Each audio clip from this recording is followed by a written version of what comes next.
আমাদের জাতীয় সংকট কাটেনি। তার সংগ্রাম, ত্যাগ, দেশপ্রেম এর মধ্যে দিয়ে তিনি মানুষের কাছে সেই জায়গাটি তৈরি করেছিলেন।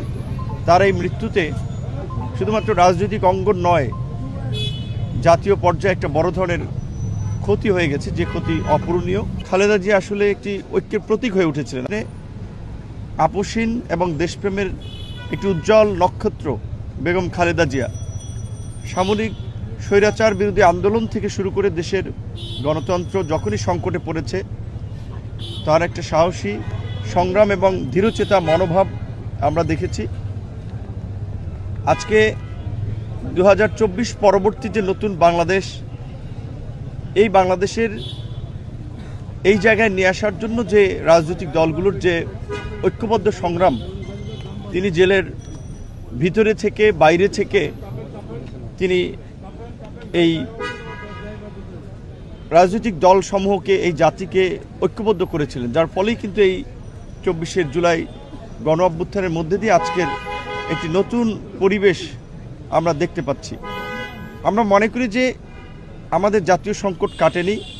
টানা তৃতীয়বার অর্জন করেছে দেশের সেরা সুপার ব্র্যান্ড স্বীকৃতি বসুন্ধরা টিস্যু। আগামীতে নির্বাচনের মধ্যে দিয়ে হয়তো কিছুটা পথ আমরা অতিক্রম করতে পারতাম। এই পথের ক্ষেত্রে খালেদা জিয়া আসলে একটি ঐক্যের প্রতীক হয়ে উঠেছিলেন। আপনারা দেখেছেন যে গত বছরও সশস্ত্র বাহিনী দিবসে যখন খালেদা জিয়া সেনাকুঞ্জে গিয়েছেন, দল মত নির্বিশেষে বলা চলে সেনাকুঞ্জের অনুষ্ঠানের মধ্যমণি ছিলেন তিনি।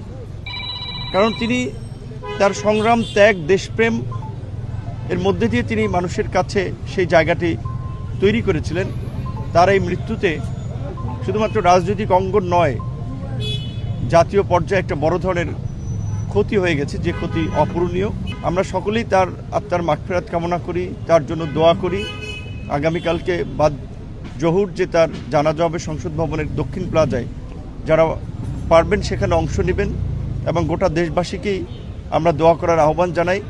এবং তার যে সংগ্রামী রাজনৈতিক চেতনা, দেশপ্রেম, আপোষহীন ভূমিকা, আমি মনে করি যে সেটা শুধুমাত্র বর্তমান নয়, ভবিষ্যৎ প্রজন্মকেও অনুপ্রাণিত করবে।